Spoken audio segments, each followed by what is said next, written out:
Welcome back to Good Distinctions. I'm Will Wright, And I'm Teresa Morris, and Good Distinctions are. the spice of life. So today we are talking about a few different things. We both in the last week have seen the movie Oppenheimer, and along with probably half of the world, at least it seems, is seeing either Oppenheimer or the other movie, which we shall not speak of in this episode because I haven't seen it. You're going to see it, and more on that later. Dot dot dot. Anyway, so we thought it would be good to talk about not necessarily the movie, but the subject of the movie, namely Robert Oppenheimer, the Manhattan Project, the atomic bomb, the bombing of Hiroshima and Nagasaki, and what does the Catholic Church have to say about all that? Because there doesn't seem to be a consensus, especially in the United States, where everything is so charged towards defending patriotism at all costs and sort of seeing ourselves as American before seeing ourselves as Catholic. And I know I've struggled with that in the past. I'm a naturalized citizen. My whole family lives in Canada. My parents and I moved to the States when I was young, and I became a citizen in ninth grade. So I mean, I love this country. I'm very proud of being an American. But it doesn't mean, and I've also taught US history for that matter, it doesn't mean we have to agree with everything that's come before in our country's history. In fact, there's a lot of things that we need to look at critically and examine and say, that was probably not a good move. Or in fact, say that was absolutely evil. And so we'll kind of be looking at that today. But Teresa, do you have anything to add on that? Are you a proud American as well? I am a proud American. I want to give you a caveat to say so, Yeah, just in case I wanted to reject that premise. No, yeah, I'm excited to talk about this because I do think it's one of the struggles that a lot of American Catholics have right now is this tension between, where does my patriotism fit in line with my faith? And I think sometimes in some circles there can be a tendency or a temptation to make the loyalty to our country primary over our faith and not take seriously some of the teachings that the church has put out in regards to certain actions, particularly around military action or actions in times of warfare. So I'm really excited to have this conversation. And I also thought the movie was so well done. So I'm wondering if maybe just to start us off, if you could speak a little bit, just very briefly, as the history expert, a bit about the historical context of the creation of the bomb, the dropping of the bomb, and maybe just for people who have seen the movie or are going to see the movie, if they can trust what the movie is putting out in terms of historical accuracy. Sure. I mean, it's a Christopher Nolan movie for sure. So it does take some liberties in terms of the script. It's jumping around. It's not linear. I mean, this is the man who made Tenet. If anybody's seen that, there's nothing linear about that. I wouldn't say thumbs down. It's still a good movie, but it's incredibly hard to follow. Yeah. I loved Oppenheimer. I thought it was a great movie.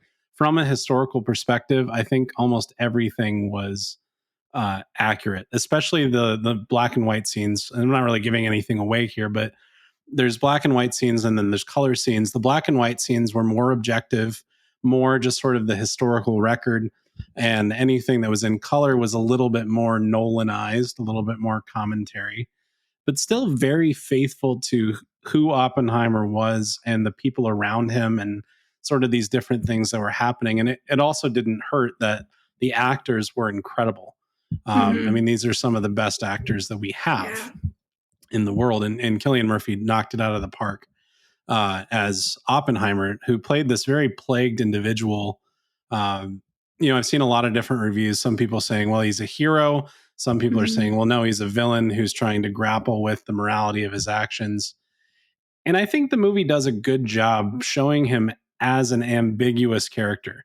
I don't think he's the hero of the movie. I don't think there is one. I think it's a very thoughtful film. And, it all of this started with Albert Einstein and Enrico Fermi writing a letter to then President Roosevelt saying, the Germans are working on an atomic bomb. They have an atomic weapons program, or at least the starts of one. We need to get moving on this. We need to think about this. And so there's a lot of interaction in the film between, Oppenheimer has some friends and even his brother and sister-in-law who are Communist Party members. He himself espouses some, or at least likes to investigate some communist ideas, which he then abandons later, especially once the Soviet Union starts going off track. But there's so much. I mean, it's a 3-hour film, and there's a lot of history packed into it that I think is done very, very well. Obviously, there's some things that are, he has to take some liberty in storytelling, and we don't know exactly how these people would have interacted. Some of the dialogue is clearly made up. It's not like we have records of all these conversations, especially the conversations that happen in Los Alamos during the Manhattan Project. That would have been top secret, and not everything had notes taken. Um, but I think overall, the main thrust of it was very, very accurate. Mm-hmm. Um, there was one scene that I'm not sure about. I didn't really look into it later, where Oppenheimer's talking to President Truman in the Oval Office. It's a fantastic scene, absolutely a commentary. You can tell that Christopher Nolan does not care for President Truman in the slightest. Gary Oldman plays Truman. I that blew me away. The man can play anybody. Yeah. Um, anyway, enough about the movie and enough about the historicity, but it's really, really solid. I Mm-hmm. think historically, it's knocked out of the park as far as historical dramas go. Mm-hmm. That's awesome. Yeah, I was actually going to ask you about the scene with President Truman because it was one of the only scenes where there was sort of a cartoonish aspect to a character Mm. being played. And I thought that it was really interesting that there was, even just in that sense, that there was a message being portrayed in the way that Truman was portrayed. Now, there is Um, one line that Truman says, "Don't let that crybaby back in here." That is on mm-hmm. the historical record. He did say Really? that. Yes. Oh, I didn't know that. So Truman did call Oppenheimer a crybaby. Hmm. So the scene's fairly accurate. It's a little bit cartoonish. Mm-hmm. There's definitely a caricature when it Right. comes to Truman.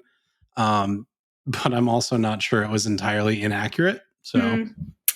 So, speaking of that, could you speak a little bit about the public perception at the time that we dropped the bomb, both of President Truman and then just the public feeling in regards to the morality of dropping the bomb and how that has kind of changed over the years? And I think right now, or maybe the latest poll that was taken, it was something like the country is pretty much split still 50-50 almost. But could you talk a little bit about how people felt about Truman at the time and his decision and how that may have changed since then? well, I think it's important to remember that Roosevelt was president for 4 terms before his death. That's why we have term limits now, is because of Roosevelt. And Roosevelt was kind of a socialist in a sense. Um, I'm sure there's historians that are going to come after me for saying that, but it is what it is. He was flirting with fascism quite a bit early on. He was definitely in favor of some socialist ideas when it came to the New Deal, and so over the course of the presidency, he was very, very popular. And the way that he handled the war effort, the American public was absolutely on his side, especially after the bombing of Pearl Harbor. After the attack on Pearl Harbor, the American people were fully invested in the war. Before that, they were very against getting into the war in Europe. So they didn't see the European conflict, as an American conflict. And in fact, there was a lot of anti Semitism in the United States. And so there was sort of an ambiguity as to whether Hitler actually needed to be stopped, and even there were some of those who were German in the United States supporting Germany, because remember, we didn't know about the Holocaust until well into the war. It wasn't actually until really until the Americans and the British and the Soviets discovered the camps and the people in the camps that we really got the full picture on what was going on. There was some Mm-hmm. rumblings in Germany, but Germany wasn't exactly talking to us. Right. Um, so we have to kind of keep that in mind too, that it wasn't this clear cut good versus evil sort of Mm-hmm. conflict that we see now. I mean, the reason that Raiders of the Lost Ark was so popular, for example, is because the Nazis are the bad guys. This is my Mm-hmm. theory of Indiana Jones, by the way. Temple of Doom was okay. Last Crusade, great. Why? Nazis as bad guys. The fourth Mm. one was terrible. Why? Because the Nazis were in it. It was Soviets. Who cares about that? Whatever. And I'm not even watching Dial of Destiny because of what they did in the fourth They one. were so bad, yeah. Anyway, aliens. Gotta be aliens. This is Anyway, the movie episode. so irritating. What was I saying? Anyway, so once Pearl Harbor was attacked, the American public were galvanized into joining the war effort, not in Europe, but against Japan, which is interesting because at the time, Hawaii wasn't a state, it was still a territory.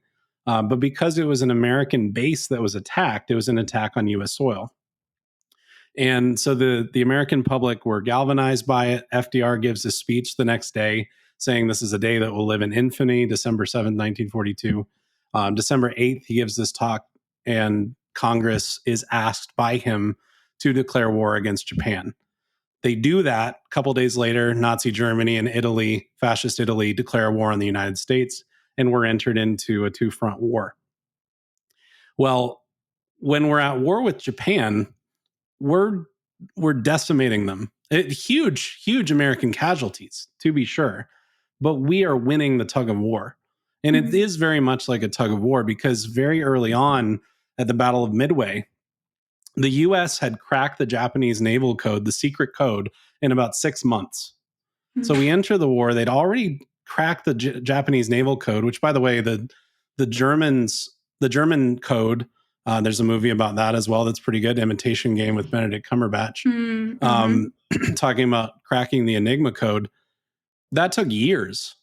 We cracked the Japanese naval code in 6 months, and we didn't let them know. And so we knew they were going for Midway, and so we went there first, ambushed them, had a decisive victory, and then sort of went down towards the islands just north of Australia because Australia was a ally of ours, and then just sort of worked our way up on this island hopping campaign towards the Japanese mainland.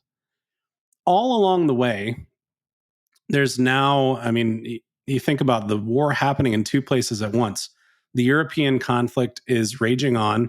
There's now American boots on the ground after D-Day, the invasion of Normandy, which the Americans featured prominently in. Lots of American soldiers died on the beaches of Normandy. A lot of Americans died in the Battle of the Bulge, and then finally Hitler was trapped in Berlin, kills himself, and the Soviets take Berlin, and the war in Europe is over.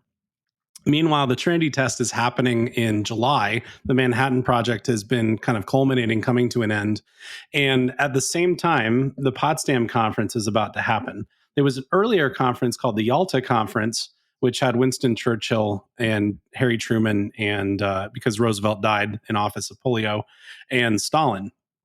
And then in the Potsdam Conference in July of that year, trying to determine, okay, what is Europe going to look like after the war? Which was a huge deal because the Treaty of Versailles that ended World War I, in a lot of ways, led to World War II. I'm not going to go into that, but it was a mess. So they really wanted to get it right. And then they also wanted to see what would it look like when the Japanese surrender. What what would happen afterwards? How would power be distributed? And at the Potsdam Conference, especially, it was what's going to happen to Germany, what's going to happen to Berlin. And at that conference at Potsdam, Clement Attlee had become Prime Minister of Britain. Winston Churchill was voted out, and so you have Stalin, Truman, and Clement Attlee, and they're all speaking in Potsdam, Germany. And Truman has just learned that the Trinity test was a success. And so basically, he goes up to Stalin while he's at this conference and doesn't tell him what he has, but he says, kind of like, hey, wait and see what we have, buddy. We got something that's going to blow your socks off. And pardon the pun. And Stalin basically insinuates that they should use it against Japan. Well, he has no idea what they have. Truman does know, and he says, maybe we will. So it's kind of this idea of like Stalin being the strongman type, and then Truman also trying to reciprocate that steelman, that strongman image. So all of that to say, it's now summer of 1945, we've taken Iwo Jima and Okinawa, so which means that we're close enough for our new bombers to reach the Japanese mainland and come back. Because that was the big issue. We were far enough Mm, away. We could yeah. get the bombers to Japan, but we couldn't get them back. We couldn't get enough Yeah. fuel.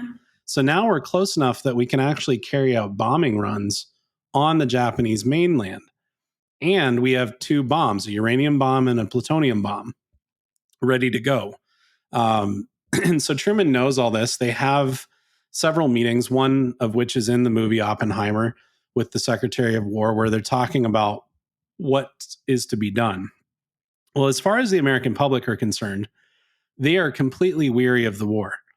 All of the men basically have gone to fight in Europe or in Asia, and many of them have died. And so there's families without fathers, there's families without sons. Um, a lot of women as well were not necessarily killed, but are part of this war effort. They're weary. They want to come back home.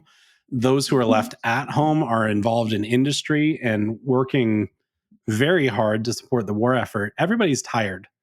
The last Mhm. thing they want is an extended campaign in Japan. Mhm. And so, what was being put forward in the media and in the public conversation was, well, the only way we're going to take Japan is if we, because remember, the American public doesn't know about the bombs. They Right. have no idea. The only people that know are Truman, his cabinet, and the Manhattan Project. Mhm. So it's a very small amount of people making a huge, momentous decision. So the Mhm. American public are basically thinking, okay, well, the Japanese people aren't going to um, surrender because the they're emperor worshippers. It's a totally different culture. They're going to fight to the last man. They know about how the Japanese fought in Iwo Jima and Okinawa and the other islands. I mean, they were ruthless. They would rather commit suicide than be taken prisoner. And unfortunately, every single village along the way, they would convince them to commit suicide rather than be taken prisoner by the Americans, because they would tell them these horrible stories about how the Americans treat their prisoners, which is, of Mhm. course, completely untrue. The Right. Japanese were actually horrendous to their prisoners. Just ask the Chinese. Um, Mm. as the Mm. Chinese and the Japanese had been fighting for years before in the Sino-Japanese War, before America entered World War II. So there's a lot of things happening. And Mhm. the American public are seeing this idea of a campaign of the mainland. They know it's millions of Japanese versus the American soldiers. And they didn't doubt the resolve of the American military. They didn't think that the American military couldn't win. They just thought it would be thousands, tens of thousands, hundreds of thousands, maybe even millions of lives lost on both sides. And so the idea was, in terms of Truman and his cabinet, if we drop the atomic bomb and show the power of what we have, and not only that, but drop another one a few days later, just to show them that we can keep doing this indefinitely, which of course is not true. We only had two bombs, but nobody knew that. Yeah. Um, then they will certainly surrender. In retrospect, there's a lot of historical issues with that argumentation. Even philosophically, there's a lot of issues with that argumentation. I'm sure we're going to get into that today. Mhm. But historically, anyway, just to answer the main question here, the American people didn't have a lot of information, but what they did know is they wanted the war to be over. Mhm. And when Mhm. it comes to war, especially in the modern world, you have to have the public behind you. This is Mhm. why Roosevelt wanted to get into the war in Europe, but he couldn't. And Mhm. so he knew the only way to do that was to have the American people on his side, which opens up a whole other can of worms about how much did Roosevelt know about Pearl Harbor before it happened, and what did he let happen. Mhm. I think there's a lot of evidence to suggest that he knew the attack was coming and he let it happen. Because there's three different levels. You can either know about it and make it happen. That would be like an intentional, um, making the actual thing take place. The second level would be knowing about it and then letting it happen, sort of just stepping back and letting the horrible thing take place, or not knowing about it and it happens and then you Mhm. respond to it. Um, Mhm. my personal opinion is that Roosevelt was in that middle position. He knew a lot more than he let on, and was Mhm. allowing that to give us that entrance into the war. And Mm-hmm. unfortunately, we've seen a lot of that in US history with different sort of things happening, and then us entering the war, like the sinking of the British ship Lusitania, or the USS Maine being destroyed, and us entering the Spanish American War. Mm-hmm. So there's a little bit of precedent for that. Hmm. Um, but anyway, as far as Japan goes, we were ready to stop fighting. Mm-hmm. Nobody wanted to invade the mainland, even the small islands of Iwo Jima and Okinawa, especially Iwo Jima. Iwo Jima is like 2.5 miles across. I mean, it's a fairly Mm-hmm. small island. Right. And that monument that's in DC of the soldiers raising the flag, on Iwo Jima Hill, that's from Iwo Jima. It's this Mm-hmm. very, very mountainous island, and it took them days to get up the mountain because of how hard the Japanese were fighting. Mm-hmm. And they also don't fight fair.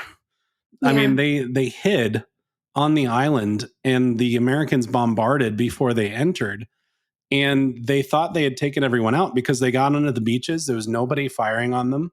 And it wasn't until they got into a kill zone that the Japanese actually popped out and started killing American soldiers. Mm-hmm. So, and not only that, when they knew that they were going to lose, they would carry out bonsai attacks where they would take bayonets and grenades and swords and knives and just charge, and take out as many with them as they could. Mm-hmm. Or the kamikaze fighters, kamikaze meaning divine wind. So they believed that they were serving the emperor when they did this, where they would fly their ships directly into planes and make them into missiles. So Mm-hmm. this was the enemy we were fighting. And so, as far as the American public were concerned, the idea of invading the Japanese mainland was just horrific to even think about, Mm-hmm. because we knew what we were up against. Right. Which I think is one of the common arguments that I hear, or just one of the narratives that comes up in discussing the morality of using the atomic bomb is, well, we can't even imagine what it would be like to be part of a war like that, that's not part of our modern experience as Americans, or we can't imagine, what we would do if we were President Truman. And I think that's fair to say that, we don't have the experience of being in such an intense war the way that the American people were back then. And we don't, none of us have the experience of being president and having a decision like that put on our shoulders. But that doesn't excuse us from being able to make a claim about the morality of what was done. So we can have Mhm. empathy for the circumstances of the time and the people who were making those decisions, but it doesn't mean that we shouldn't still make a claim. And it doesn't mean that we're not capable of making a claim about the morality of the decisions that were made. Well, and as far as the decisions that were made, were so Truman. I was talking about what the American public knew. Well, let's look at what Mm-hmm. Truman knew. Truman's the president of Mm-hmm. the United States. He has a Security Council that is advising him. He has the Manhattan Project that it's advising him. He has his cabinet, and they're giving him all of the best information. And the historical record shows that they only considered two options in the end. Mm-hmm. One was to go all out and drop both bombs on, um, basically war effort cities. So Mm-hmm. these were industrialized cities with factories that supported the war effort, or a full blown invasion of the Japanese mainland. Mm-hmm. Well, I agree with what you said. We can have some sympathy, but at the same time, for something that's so intense, I'd like more than two possibilities, Mm-hmm. especially when those are the two possibilities. I feel like Mm-hmm. there's got to be some other options. Like for one of them, for one thing, if I was Truman, I would have said, is there a way I can drop one of these bombs where its devastating effects are shown to the Japanese officials who make decisions without the tremendous loss of life? Mm-hmm. Um, and without even getting into the moral implications of targeting who they targeted, which I know we'll talk Right. about later. But there has to be a way. There's plenty of spaces where, um, they could have even invited through diplomatic channels the Japanese to witness the power of a nuclear explosion from a safe Mm-hmm. distance, even, and say, you want to be at least 20 miles away, Right. but just wait and see. And then when you go and check it out, you want to wear this type of equipment, Mm-hmm. because it's going Right. to leave some radiation. I mean, that would just, I think psychologically, Mm-hmm. that might actually do more uh, than what happened at Hiroshima and Nagasaki. Yes, there's the terrible Mm-hmm. loss of life, but they could see it. It was tangible, which was the Mm-hmm. argument, right? Is we want to go Right. full out. We Right. want to show them the full effects. But at the same time, leaving it up to their imagination to say, if this is what happened to this location, and you can have some Mm-hmm. before and after pictures, imagine what this would do to a human body or a building, Mm-hmm. especially all Right. the wood buildings that were in Mm-hmm. Hiroshima and Nagasaki. Yeah. Yeah, to be able to think about the implications, which is now it's one of the things that it was put into the Geneva Conventions is that if you are going to bomb any specific area of enemy territory, that you give a heads up and that you give them the ability to clear their civilians out ahead of time. And so Mhm. even that idea, if you're going to use something so new and so extreme, that you would probably want a way to display power and display effects and let people balance the implications of what that could do to your country and to your people before actually going ahead and doing it. Well, and one of the things they said in Oppenheimer that I loved was that we're not creating a new weapon, we're creating a new world. Mm-hmm. Mm-hmm. Yeah. I mean that's dead right. This is a new way to approach warfare. Now, unfortunately, Oppenheimer's argument that was once we see the full effects of this bomb, warfare as we know it will cease. And of course, we know from history that's not Yeah. true. That didn't Yeah. happen. And it's still absolutely horrendous. And the mere fact, for example, that meanwhile Vladimir Putin is saying that he's willing to use tactical nukes in Ukraine is just shows how psychopathic this man is. Mm-hmm. Um, because not only do we have the full effects of Hiroshima and Nagasaki, and we can go there, and we can even see today, like the outline of people in shadows on Yeah. steps and on walls because they were Mm-hmm. vaporized. Mm-hmm.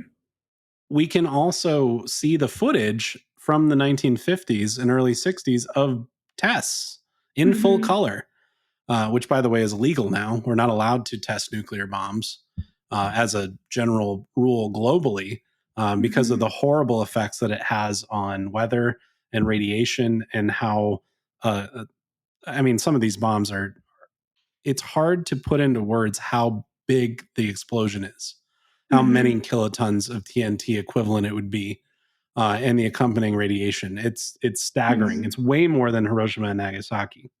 Mm-hmm. Um, Even the largest bomb ever detonated by the Russians, the Tsar Bomba, is something to the tune of at least 3 or 4 powers of magnitude bigger than the Mm-hmm. atomic bomb. I mean, Yes. it's just Yeah. unthinkable. Um, Yeah. and they exploded it in their own country, which Yeah. absolutely nuts what happened during the Cold War. But we can't get into that because that would take us way too far afield from an already large topic. Right. Yeah. Yeah, and the atomic bomb itself actually only exploded like 2% of its capability or something. Like it wasn't even fully detonated to like the extent that it could have been. So the vast amount of harm that was done isn't even, touching on what could have happened there. Um so I think starting to look at this moral question of I think there's two ways to look at the morality of it. There's the question of should we have done it at the time? Mhm. And then there's this retrospective look of was that okay that we did that? And it doesn't change the conclusion, right? That if something is wrong, it's going to be wrong, whether or not it was wrong then or now. But I do think, what we're talking about is, the circumstances of the time, there was a lot happening. And we didn't have all of the information that we have now about the effects of radiation. We could not have anticipated certain things like the amount of prejudice that happened in Japan, that people who were exposed to the radiation were really shunned by the Japanese people, and that there was a lot of discrimination that occurred because of the people who were exposed to the radiation. So there are all those, social effects and medical effects that have happened since then that we didn't really understand. Mhm. That being said, it doesn't change the nature of the moral decision at the time. So I think maybe starting to go into that conversation about how should we look at this decision and there's a philosophical view of this that we can talk about. And then there's also the viewpoint of the Catholic Church, because the Catholic Church has come out and made statements about this many times over. So there are a lot of famous Catholics who have made statements about this. Venerable Fulton Sheen called this our national sin. But the church itself, from the position of the Vatican, has also made some statements. And I think that those are really important to look at, especially when we're trying to reach a place of clarity of, as American Catholics in particular, how are we supposed to view this? And we're always supposed to give primacy to what the church says over any other loyalty that we have. So do you want to talk about the philosophical viewpoints of this first and then move into church Yeah, views? well, I think they're synonymous here. I don't think there's anything that doesn't overlap. Uh, I mean, in terms of the philosophy and the moral theology, it boils down to like everything that's been written officially through the Vatican channels, magisterial texts, boils down to two principles, namely that non-combatants may never be intentionally and directly targeted, and that proportionality must be met. And so basically, that's three things, right? The good effect of the action is what's intended. The bad effect is not a means to produce that good effect. And the good effect is proportional to the bad effect. At least that's the way I understand proportionality. So we can't do something bad in order for something good to happen later. And we can get into double effect in a second. But I want to clarify non-combatants too, because that's something that I don't think people fully understand is non-combatants doesn't mean civilians. There's military and there's civilians, right? That's the big one. Well, within the military, there's combatants and non-combatants. Combatants would be the guys with guns who are actually fighting the war, the people in the planes who are dropping the bombs, the people who are carrying out actual, you know, targeting and attacking and these sorts of things, or even defending. Whereas non-combatants are the support staffs, the combat medics, the drivers, even of some in some situations, like of ambulance drivers or medics in general, chaplains, people working in factories, people who are engineers. There's so many different jobs. I mean, especially when it comes to something so big as the Pacific Theater or the European Theater, you're talking about bringing an entire city with you, logistically, in terms of supply and these sorts of things. You have to have that chain, the supply chain, open, or you can't carry out the missions. You can't carry on the campaign. And so there's a lot of people from almost every single profession that are taking part in the war effort as military personnel. Right. Well, those are not all combatants. Some of them are non-combatants. And if you target non-combatants, that is evil, period. Like there's no justification for it. And that's true whether you're looking at what globally we agree with as an international community or what the Catholic Church says. So I really do think that the approach is the same, is that proportionality has to be met and non-combatants may not be targeted. And if we apply those to the bombing of Hiroshima and Nagasaki, well, there's some ambiguity as to whether we told the Japanese where these bombs were going to happen. Also, what's not known is that half of the Japanese military officials at the time wanted to sue for peace before the bomb was dropped. The emperor himself wanted to surrender.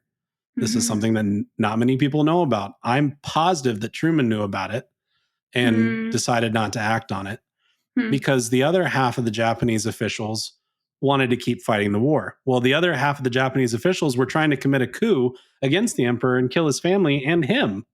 So this was not a cut and dry thing in retrospect. Now, of course, the American people didn't know that. Most of the Japanese people didn't know that. It was a shock to them because after the bombs were dropped, the emperor, who never spoke in public, got on the radio to announce. I mean, talk about a power move. The emperor speaks on the radio to the Japanese public saying, "We're surrendering." And that was that. I mean, the other officials who were trying to carry out the coup were put to rest. But Truman, I'm sure, knew this. And so he's he's targeting Hiroshima and Nagasaki because they're supporting the war effort. Well, there's no combatants in Hiroshima and Nagasaki. It's all non-combatants or civilians. Mm-hmm. And they said that they were going to target the factories.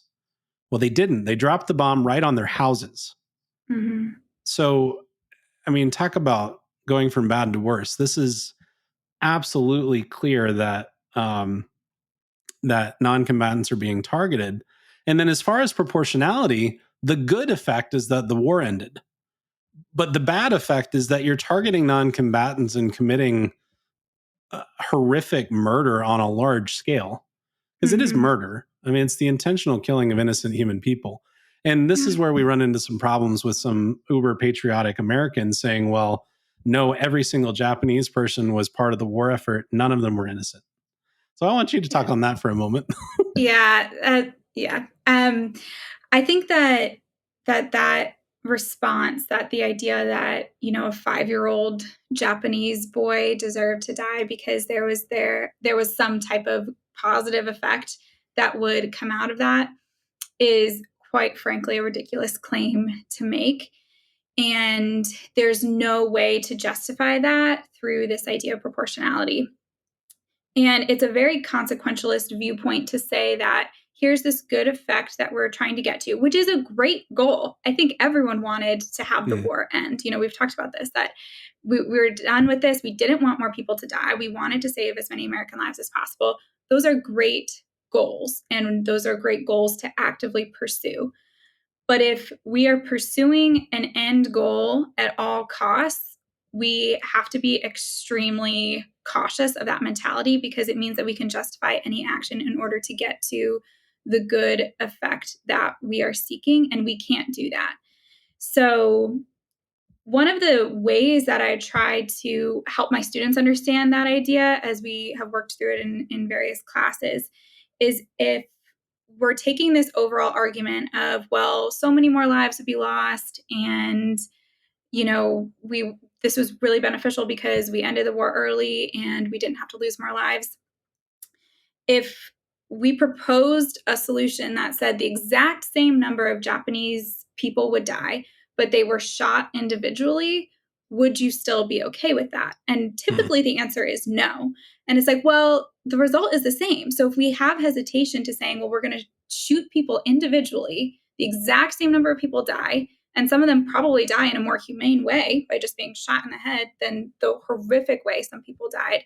Slowly over the course of 4 days, the death toll rose drastically. That there are all these stories of people who are like holding their eyeballs in their hands, and just people died horrific deaths after the initial instantaneous death of so many Japanese civilians. But if we said we were going to individually kill the exact same number of people in order to get to this end goal of ending the war, would we still be okay with that? And people typically say no. And so that kind of highlights this point of, we cannot justify an evil action in order to get to a good effect. And just because it was like more instantaneous doesn't make it okay at all. So I think for me, from my perspective, it's this really hyper view of consequentialism that we're using to justify this action. And we have to really be very intentional about drawing a super clear distinction between, yes, we can legitimately and justly pursue good effects like the end of a war and the saving of lives. But if the way that we get there is through the intentional murder of innocent lives, and even through, just this terror, and yeah, I think it was a terrorist move that we're trying to instill that in a country, we can't justify that. And it doesn't matter if an 8-year-old Japanese girl was very loyal to her country. She's not really going to pose a threat to an American soldier. So I think that we have to be really clear in not condoning that line of argument. Well, we also need to keep in mind that patriotism is a is a sub virtue of piety, which is a sub virtue of justice. And so, if these people are being patriotic to Japan and supporting the war effort and supporting their emperor and supporting their culture and their family, and who of us wouldn't do the same? Mm-hmm, I mm-hmm. think it's absurd to say that, because really what it boils down to is that Japanese lives mean less than American lives. Right. And I just never can get on board with that line of Mm-hmm, thinking. But I really do think that's what it boils down to.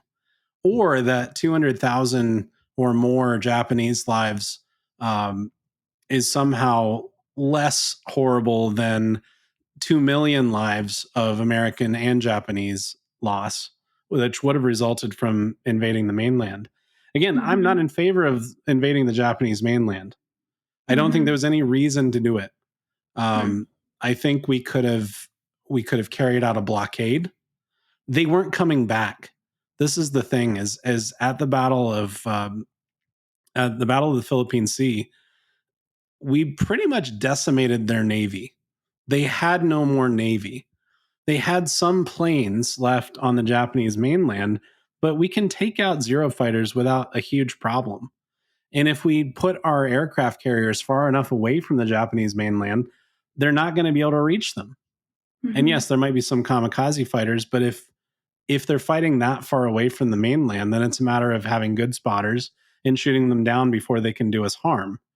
That mm-hmm, could have gone on fairly well indefinitely. The mm-hmm, Chinese were our allies in World War II. And so we've got that covered. We could have made an agreement with the Soviet Union to kind of block off the northern route. Um, there were other ways to handle this. But I mm-hmm, think when it boils down to it, Truman wanted to show just how big our stick was. mm-hmm. I think if he was alive today, he would be driving a very large truck. We'll put it that way. Um, ah, anyway, Probably a Tesla truck. a Cybertruck. Yeah, no. He's way too manly for that. American. You gotta have a big old Ford or something, or a Chevy, or a American Dodge. Listen, made. if you're a truck driver, don't come after me. I'm just saying there's a stereotype for a reason. It seems like he was trying to prove a point to Stalin. I Hmm. don't think it had much to do with the Japanese or the war effort. I think there was a lot of politicking. And you mentioned sort of casually that this was a terrorist action, which is a hot take, and I'm not going to let it go because I agree with you. I just want to add my voice to that. Yes, no, it was Yeah. terrorism. If someone did this to us, how would we feel about Yeah. that? Mm-hmm. And this whole idea of they're emperor worshippers, and so they're just pagans. It's like, pagans though they may be, they're still human beings with dignity. And by the way, emperor worship is not the same as we understand worship. They Mm-hmm. believe that the emperor was the stand-in for the divine, but they didn't believe that he was God incarnate. Right? It's not like our view of Jesus Christ. They believe that Right. he was a stand-in for the divine, that when he spoke with the authority of the gods. Well, okay. How many different examples of that in history can we find? I mean, there's Mm-hmm. the Roman emperors were basically the same. Mm-hmm. That doesn't mean that the Roman people worshipped the Roman emperor in the same way that we go to mass and Mm-hmm. worship Jesus Christ. It's not the same thing. And I've heard a lot of Americans say the same thing as well. It's all part of the war effort because it's all centered on the person of the emperor, and they worshiped him as God. And so they would never surrender. But Hmm. again, we know that the emperor wanted to sue for peace. He wanted to surrender unconditionally, mind you. Yeah. Um, the thought that Truman wouldn't have known that at all seems Mm-hmm. incredibly unlikely to me. Mm-hmm. Um, so I just don't buy it.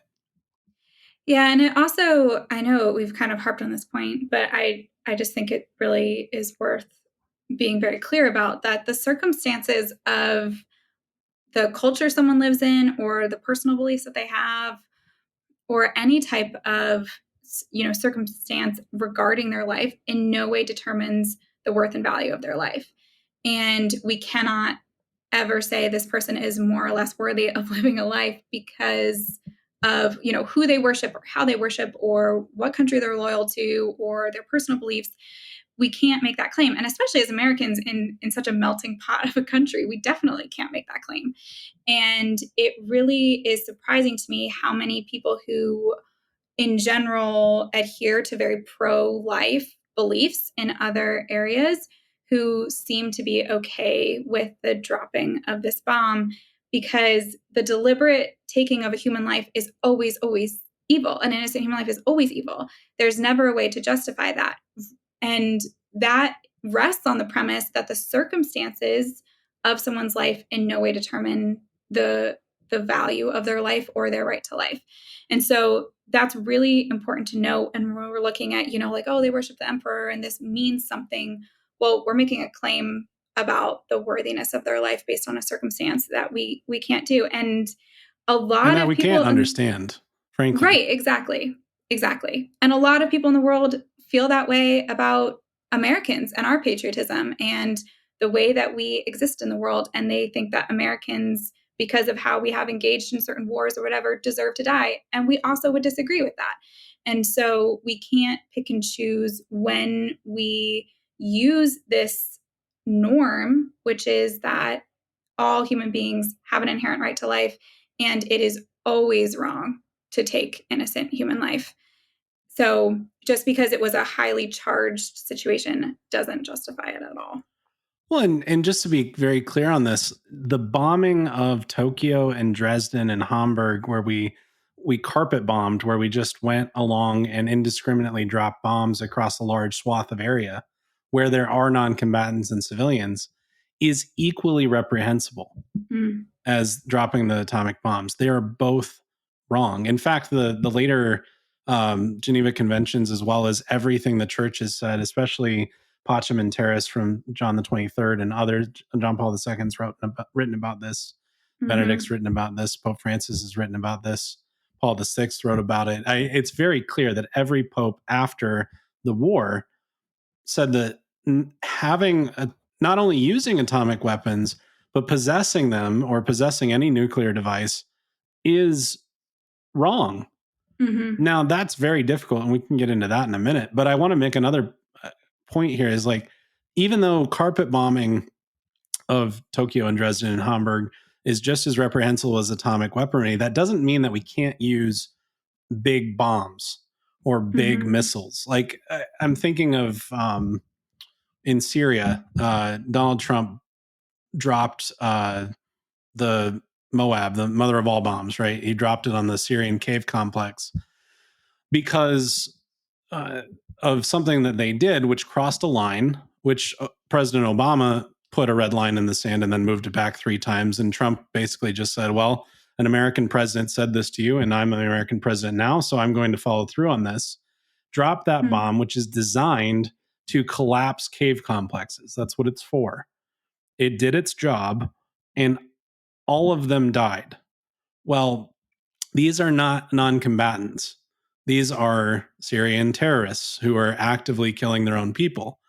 Now, I'm not saying that's a good thing or that I relish in that, but that's a very different situation and something that we can talk about the prudence of and all these different things, especially the prudence of talking to the Syrian ambassador sitting across from you at the dinner table while you're carrying this out and telling him that you're doing this. Trump was a special individual. Anyway, still is, but still is. He's a character. Anyway, without getting into politics, we also have abilities today of hypersonic missiles that can target aircraft carriers and in one hit destroy them. So that would be an interesting thing to look at, I think, because what's the difference between that and dropping an atomic bomb? They're equally devastating in a lot of different ways, at least to the people there. I mean, every single one of those people on that aircraft carrier are dead if this thing explodes. But if we have those capabilities and there's a reason for it, these are not non-combatants. These are people on an active military mission, right? They're on the aircraft carrier, which has one purpose: to conduct offense and defense. This is not some city with civilians on board. It's sort of assumed that if you're on an aircraft carrier, it could sink. That's sort of implicit in it, right? Kind of the same thing with a plane. If you're in a plane that drops a bomb, well, it doesn't really matter whether you're the navigator, the pilot, the co-pilot, or the person who's targeting. You're all in the same was going to say the same boat together, but he's in the same plane together. Mm-hmm. So like it kind of goes without saying that you're part and parcel of the direct war effort to carry out certain strikes. So I think that's a different sort of thing.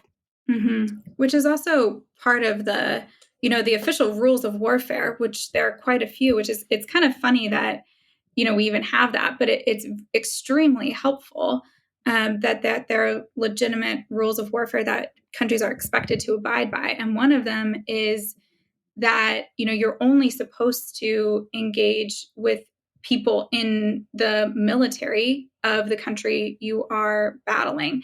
And so that's why, it's important that there's insignia, so that it's like, I'm wearing a uniform so that someone else knows I have consented to potentially die for my country, right? And that's other person has as well. So we're allowed to fight each other, which then, you can get into other situations where it's like, that's why the Taliban is so problematic, because they don't wear proper insignia. And so there are issues surrounding that as well. But to go to your point about an aircraft carrier, there's certain ways that we can signal to an enemy that this is a group of people who have consented to the risk of death for the sake of their country. And that allows for much more ethical fighting. And that's, whereas I think, where a dry dock would not. Like if you're a worker on a dry dock, you're not consenting to die for your country. Exactly. I guess to some extent you are, by taking an oath of loyalty and joining the military, but it's not the same. Mm-hmm. Yeah. So there's I think levels. We have to keep in mind that non-combatants can't be intentionally targeted, and proportionality has to be met.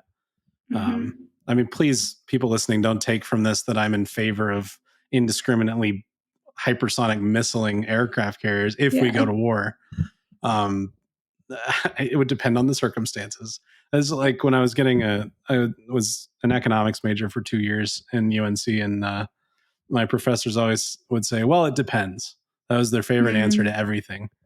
And I think in political science, economics, and warfare, it depends comes up a lot. But sometimes it is not. And I think using atomic weapons, nuclear weapons, and carpet bombing indiscriminately, killing non-combatants and civilians, that we can just say with certainty that in every circumstance that's wrong. Yeah. And I think, in Gaudium et Spes talks about this, and it says that nuclear weapons exceeds the limits of legitimate defense. And that term is something that people try to interpret in order to actually justify the use of weapons of mass destruction. And I think it's worth noting that the concept of a just war and just war theory has evolved over time. So when St. Augustine was working with this idea, or Thomas Aquinas was working with this idea, they could not have anticipated the capacity that we have to destroy entire countries that we do now. And one of the things that's often talked about is this concept of like self-defense. And so this term defense was used in Gaudium et Spes, and people have said, well, they didn't really know what they were talking about because they're using this term defense. And it's important to note that when we're talking about these in terms of defense or in terms of aggression, the church has the same standpoint, which is that we just shouldn't be using them at all, and we actually shouldn't even be having them at all. And some people say, well, war is only ethical, or engaging in war tactics is only ethical in active self-defense. And that's also a bit of a misinterpretation as well, that we can be responsive without actually directly responding to a current aggressor. So for example, like we can engage in warfare and we can attack a country in order to like take back stolen land, right? That's not, you're not acting in self-defense in that moment, right? No one's actually attacking you and we're responding, but it's a responsive idea, and that is ethical. So just to kind of note that there's a lot of distinctions and a lot of nuance in these terms, and people who try to like freely interpret just war theory, or try to interpret it incorrectly, or try to say that the church doesn't know what she's talking about. The church very much knows what she's talking about, and has put a lot of thought into this consistently over and over and over, and consistently says that these weapons, even the possession of these weapons, is exceeding the limits of what is a legitimate, justified defense and protection of a country. So if you want to talk a little bit about the difference between using versus even owning, because some people are, I think most people are actually very surprised at the church's stance on that particular issue.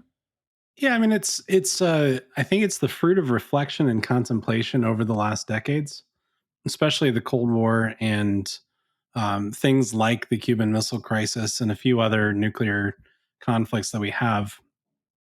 It's it was an arms race after World War II between the Soviet Union and the United States. Absolutely. Some other countries became nuclear powers along the way. There's only a handful. But the amount of nuclear arms that we have is in the hundreds, if not thousands. I can't keep track because they keep going up and down depending on who's president and what the policies Mm-hmm. are. Because there's nuclear warheads, and then there's missiles that Mm-hmm. the nuclear warheads go on. And so, how many of those are ready to go right now? I don't know. I'm not in the military. I don't have security clearance, and I wouldn't be talking about it anyway, even if I did. You'd be kicked out. Exactly. I'd lose my security clearance. But I it it's so many, and one of these can destroy an entire city. Um, so when you look at it and you say, okay, well, in 1945, when we dropped the bombs on Hiroshima and Nagasaki, we did not have any more. Right? We were enriching plutonium and uranium. They were working on the H bomb project in um, the 1950s, which are super bombs. I mean, they're huge. The way they explained it in Oppenheimer, I think, was great. That even my Mm-hmm. Mm-hmm. non-physics mind could Yeah. apprehend it. Is Mm-hmm. that basically it's hydrogen, it's heavy water that's being ignited by the nuclear explosion to make the impact even larger. Mm-hmm. Well, these super bombs, I mean, imagine the devastating effect it would have on land, which, by the way, if these things aren't detonated properly, it could cause cataclysms that the world has never seen. The reason that we don't explode like Oppenheimer says this in the movie where he says, don't explode it too high in the air or it won't have the effect on the land that you want it to. And then he's basically told, like, you made the bomb, let us handle actually using it. Mm-hmm. Mm-hmm. But what didn't come up in the movie, which I bring up in class, is if the bomb is exploded on the ground, all of that dirt has to go somewhere. Mm-hmm. Mm-hmm. And so it's going to go straight up into the air. Well, what happens if you have all of that particulate creating a giant super cloud that is now going over some other continent? Um, I mean, imagine if you had a few of these going off at the same time. It would cause a global cooling like we've never seen before because the sun would not be able to get to Earth. Mm-hmm. And so plants would die, crops would fail, people would die in large numbers. I mean, it would be cataclysmic. And Mm-hmm. that's only if a few bombs went off around the world. So merely using them at this point, now that more than one nation has them, is really unthinkable, which was the whole idea of mutually assured destruction, the idea of Mm-hmm. MAD, MAD, right? That if we fire our bombs, you're going to respond in kind and fire your bombs at us. And we don't Mm-hmm. have the capabilities to shoot them down. And so bombs are going to be going off on both sides of the planet, causing potentially a nuclear winter, causing widespread death and destruction. Communication would go down. It was because of this, by the way, that the internet was created, because they wanted to Mm-hmm. figure out ways to connect different cities that if this city's nuked, we can still get You can, you communications, know. not only for phone lines, but what they originally called the ARPANET. So that was a military project. The space race was fueled by nuclear weapons because if we can put a man on the moon, then we can launch an ICBM to hit anywhere in the globe that we want. Mm-hmm. Intercontinental ballistic missile, by the way, just in case anyone didn't know what an ICBM is. For the glossary. Yeah. So there's all these different ways that we're inventing, even after the atomic bomb is made, to destroy untold large amounts of people and land and potentially the entire globe. And these things were on a trigger switch. If the United States launched a missile at the Soviet Union, that's it. There is no need for the chain of command. the Soviets would return fire, and vice versa. In fact, there's one instance where a Soviet commander gets the order to fire because they see an ICBM, what they think is an ICBM, on their radar, and they say, "Well, we have to return fire before we're destroyed." And this one man, I can't remember his name, and I can't remember when, but he basically said, "Something feels wrong to me. I want you to verify. Scramble a fighter, get up there and look." And they said, "Well, we don't have time for this. We have to return fire." And he said, "Just do it." Well, it turns out it was a flock of birds. Oh my gosh. And so this man, this one Russian, literally saved the world. Because if the Russians had returned fire, really what they're doing is they're firing first. And then the Americans would return fire. Yep. And you'd have missiles being launched both directions in large quantities. So there's been a lot of development since then over the Cold War, especially in the late 80s with nuclear non-proliferation treaties between Reagan and Gorbachev. They greatly scaled back the amount of nuclear weapons that were active and ready to go, right? The nuclear warheads on the ICBMs. But the church along the way is giving us principles, not necessarily giving us something pragmatic and prudent. Because, I mean, Pope Francis is very clear on this. He thinks that all nuclear weapons should be dismantled. Well, if you do that, and there's a pragmatic argument here that I think has some merit, the only people that would have them are the people that we absolutely don't want to have them.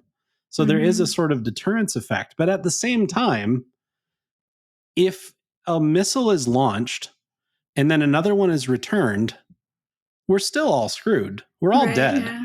Like, there is no way out of same. this. If a nuclear bomb is fired from one nuclear power to another, it's going to cause a chain of events that will end in the destruction of the world, which I think the movie Oppenheimer does a brilliant job at the end of making you think about. The final scene is just artistically masterful. Anyway, Yeah, I'm really not going to give it away. heavy You it should really is. go watch this movie. Yeah. But this whole idea of mutually assured destruction and the insane proliferation of nuclear devices, and we're still dealing with it. It's not like we can just say, okay, well, we'll just scale back all of our nuclear capabilities because we have, as Trump called him, Little Rocket Man over there in North Korea, very close to having nuclear bombs that can reach mainland United States. Well, what deterrence is there to him if we don't have any left? So we're in this very precarious standoff, basically, that I'm not sure how we're going to get back from. I'm not sure that we can get back from it, to be honest. So I think we're going to have some, but that doesn't stop the church from rightly and justly saying even having them is wrong because we can never justly use them. And so how can you possess something that you can never justly use? It's an interesting conundrum that we're in. Yeah. And I think that it's also important to note that the church will often, and I think for the majority of what the church teaches, the church comes out and says, here is what we believe as the Catholic Church, and that governments aren't expected to assent to that, right? But Catholics are. And so just because the Catholic Church is saying that this is their stance on it doesn't mean that we necessarily have to, be pushing all governments to do that. I think it would be great, right? Like in an ideal world, we would all just like totally be done with this. That isn't in the cards, right? Just practically, that's not going to happen, like you said. But it's okay to say that this is where the church stands. And as a Catholic, I agree with that. And I am not okay with anyone possessing weapons like this. And to still understand that we do live in a fallen world. This is the world that we live in. And so that reality isn't really attainable, but it doesn't mean that the church should not make that claim, right? That the church should be steadfast in her positions on morality and in her defense of human life and human dignity. And so just because it's not a practical reality doesn't mean that the church shouldn't be talking about it, and she should. And it's also not new, right? That, the concept of just war goes back to Cicero and Augustine and Aquinas, and then just the concept that we cannot do an evil to get to a good. St. Paul talks about this, that this is not a new concept for the church, and the church is just saying, practically lived out in this circumstance, this is how this concept that we've always held is interpreted in this specific circumstance.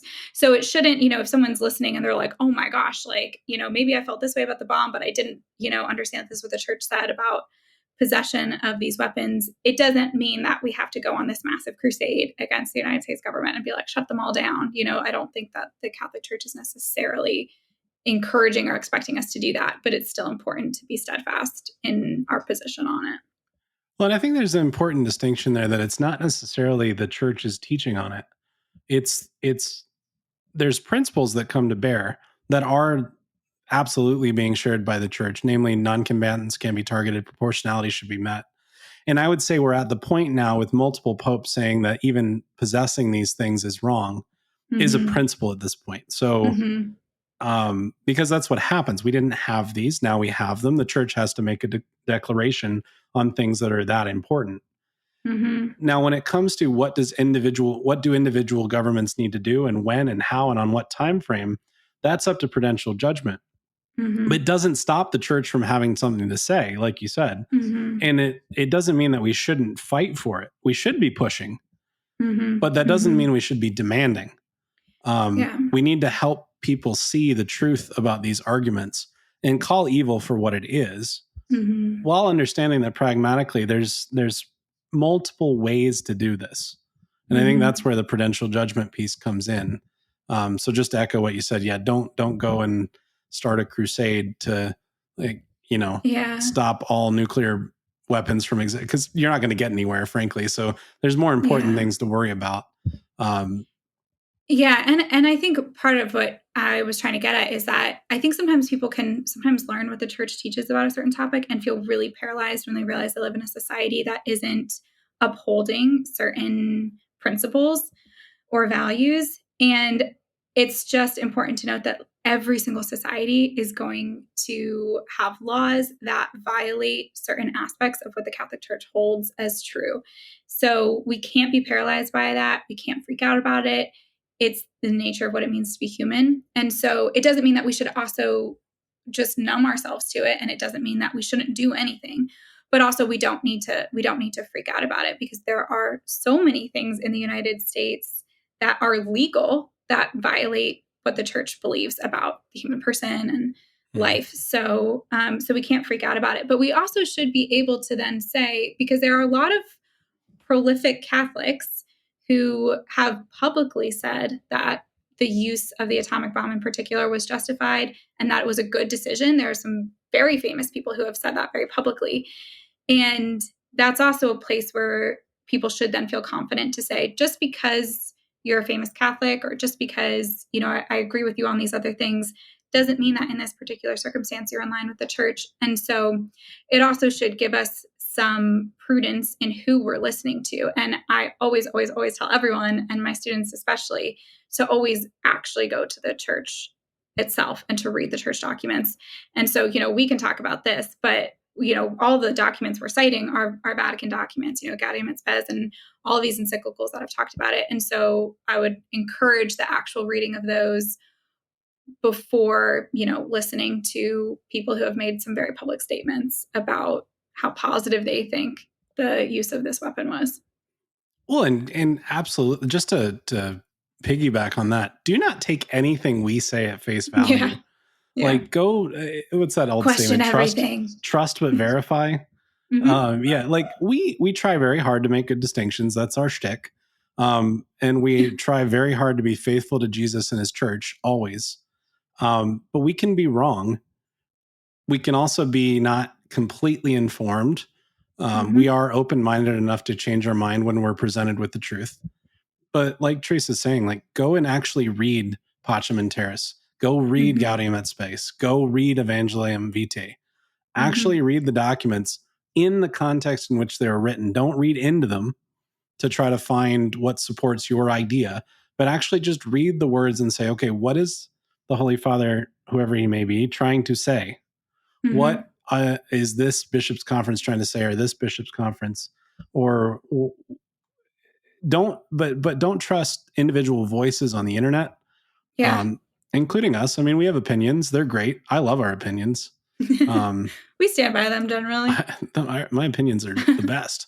Um, but even like something more recent, like say the conflict in the Ukraine was Mm-hmm. hugely divisive in the sense that we weren't sure how much we should be giving Ukraine in terms of support and money and all these things. But it seemed like pretty much unanimously, nobody was defending Putin, at least in Mm-hmm. the United States, from what I Mm-hmm. could see. It was kind of a matter of Yeah. how much virtue signaling are you, this is my cynical view, but how much virtue signaling are we going to do? Are you going to make your Mm-hmm. profile picture the Ukrainian flag? Or are you just going to say, yeah, Putin's an a-hole? Like, how Mm-hmm. far are we going to go? But what I did with my students last year, which I thought was really interesting, is I gave them very little context. And I just said, I want to ask you a question. Actually, no, we're going to have Vladimir Putin ask you a question. So I brought up a speech from Putin talking about Ukraine in the subtitles. So they just read the subtitles and basically saying, Ukraine is full of anti Semite neo Nazis and we're really just fighting against fascism, like everything he's been saying since the invasion. And I said, I'm not going to tell you my opinion because really it doesn't matter, but I want you to do your research. You all have Chromebooks. Now go and figure out what the truth is. Mm-hmm. And I just watched their faces go from, this guy's ridiculous, to, Mm-hmm. oh my goodness, Ukraine has a huge neo Nazi problem. Mm-hmm. Because, newsflash, they do. Like, Mm-hmm. yes, Yeah. Vladimir Zelensky is Jewish. He's not a neo Nazi. Very clear. I hope Yeah. he's not. That would be really weird. Yeah.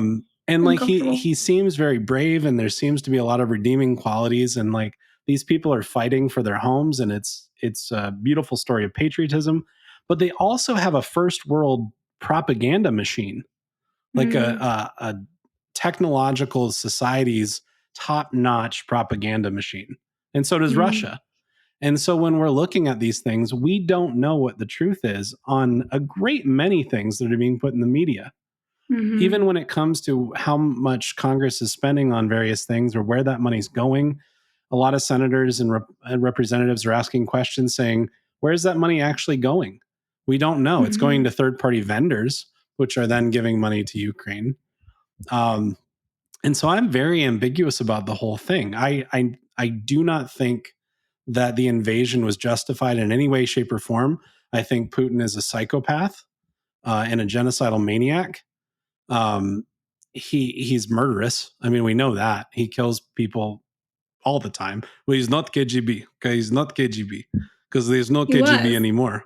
But he was. He was KGB. So like, it's very clear that this is how the man operates. So it's. I mean, without getting like too political on this, I think it's very clear to say that the invasion of Ukraine was wrong. We can look at that and say absolutely. Mm-hmm. Now, what's happening in Ukraine? I don't know. And frankly, no one else does either. No Unless one. you're Yeah. actually there on the ground, we don't know. And so I think there's sort of an analog here with the end of World War II. Now, imagine our global communication being scaled back to the point where you have radio. Mm-hmm. And that's it. No internet, no phone, or very little phones unless they're phone lines.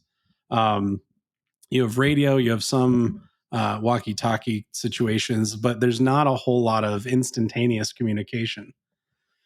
We would be completely oblivious. We'd get an update every couple weeks in the paper. But I think that globalization, that connection, has a Mm-hmm. lot of benefits. Um, Obviously, sharing the gospel, knowing what the church teaches on a given subject. But in terms of actual on the ground things that are developing, maybe it's just my radical mistrust of all governments. But I don't trust Vladimir Putin and I don't trust Ukraine. I don't trust the American government most of the time, to be honest and forthright, as we've Bring seen in back the World War philosopher II. kings. We've been Yeah, that saying never this. existed, right?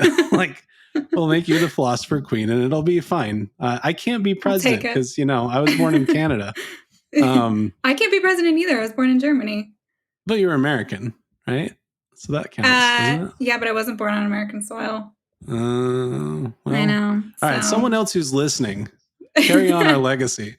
No, but I like everything I've said so far. I don't think it really touches on politics, but I think anyway. I think the point to my rambling is we don't know a Mhm. lot about Mhm. much. like, Right. and I think that's where coming back to principles that the church Mhm. teaches is so vital because the Mhm. principles don't change. The principles of faith and Right. morals of the church don't change. The Mhm. circumstances change, the surroundings, the intentions of the people involved change. But when we're Mhm. talking about objects, like you talked about in episode 2, when it comes to looking at morality, if the object is, I'm going to drop a bomb knowing that I'm going to target non combatants, no. Mhm. It doesn't Right. matter what the circumstances are. It doesn't matter Mhm. whether you're American or Japanese or from Lesotho. Like, it's not happening. Mhm. It shouldn't Yeah. happen. And that's Mhm. something where it's not a prudential judgment, it's a principle of faith and morals. Mhm. And those don't change whether you're Catholic or Right. not Catholic. Mhm. Uh, so I think we have Yeah. something to say there. The Right. Yeah, Catholic for Church has sure. something to say to the world, which is Mhm. very clearly not in the throes of Christendom anymore. Right. Yeah. But I think it's important, that point, that if you are well rooted in principles and in clear thinking, that you can make good, clear judgments about really important things happening in the world. And I'm thinking of it, what you're saying is making me think about Elizabeth Anscombe is this brilliant British analytical philosopher, a very devout Catholic. And Mhm. in 1956, Oxford University wanted to give President Truman an honorary degree, and she was so against it. And she wrote this letter called Mr. Truman's Degree, where she laid out her reasons why they shouldn't give it to him. And her point, she was using the principle of double effect. And most people look at points 3 and 4 in the principle of double effect to say that the use of this bomb was wrong. So the point of proportionality, and then the final point, which is you can't get to a good effect by using the bad effect to get there. So you can't pass through the bad effect to get to the good effect. So, with the dropping of the bomb, we use the bad effect of the ending of all these lives to get to the good effect of ending the war. And her point was it's never okay because it was inherently wrong, that because it was an act of terrorism, the demand was so strong that it was this Yeah. unequivocal surrender. And so she wrote this brilliant piece, and it's, I think, probably one of her most famous pieces of all the other things Mhm. she wrote, that she kind of just wrote on the fly and presented. And they didn't really listen to her. They still gave him this degree. But I think it goes to your point that if you're well rooted in principles and you spend time really thinking about them and grounding yourself in them, then you will be free and empowered to make good, strong claims about moral decisions. And that should give us, in all of the chaos of our world that can be very tumultuous, and it can be really easy to feel bogged down by, at the very least, the piece that we can find in that is our capacity to understand the morality of what's happening. And that should give us some confidence and freedom. Well, and going back to a lot of what we talked about in episode 3, we might not be right on our perception of the principle. So we always need to have that in the back of our minds. Is like, okay, I need to be very clear on Mm-hmm. this. I need to think clearly about this principle and make sure that I'm understanding it as the church intends it. Because I could be Mm-hmm. completely wrong. And take proportionality, for example. There's an entire group of moral theologians and ethicists who would subscribe to proportionalism, Mm-hmm. which John Paul II spends almost all of Veritatis Splendor to say why they're idiots. I mean, they're wrong. He would never say that.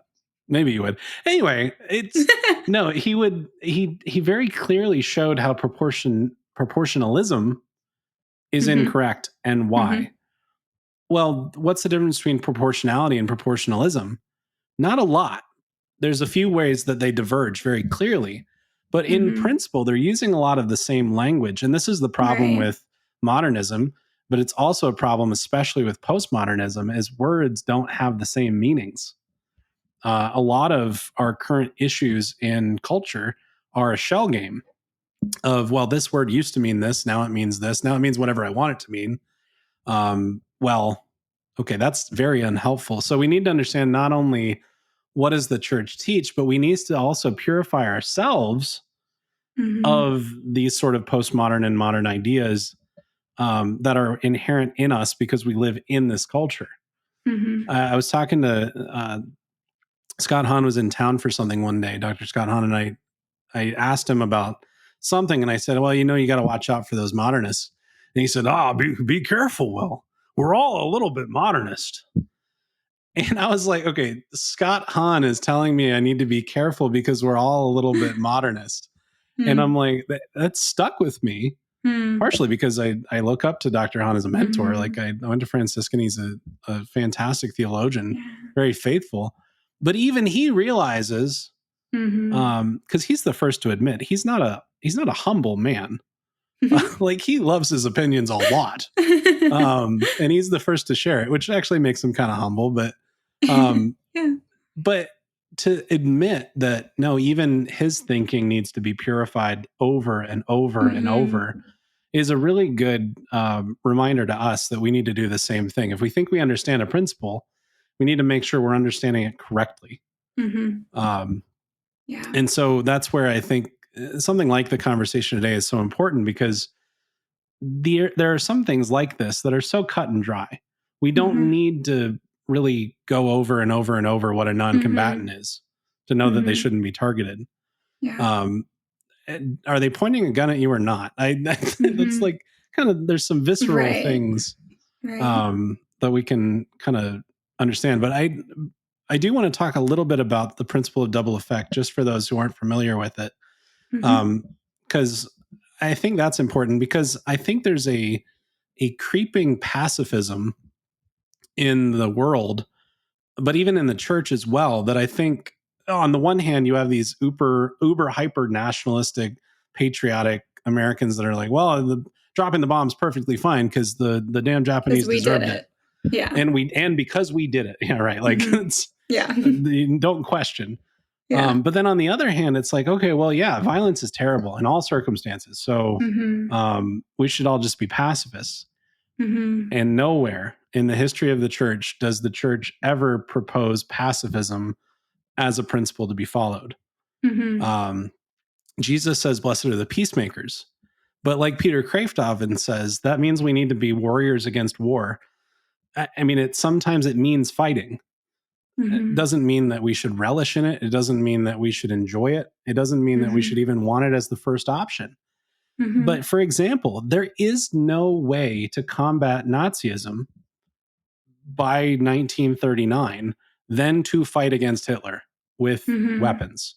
Mhm. It was very clear that he was not going to stop until he took Mhm. over everything he wanted to take over and kill countless people. That Mhm. sort of aggression needs to be stopped with at least equal aggression, if not more.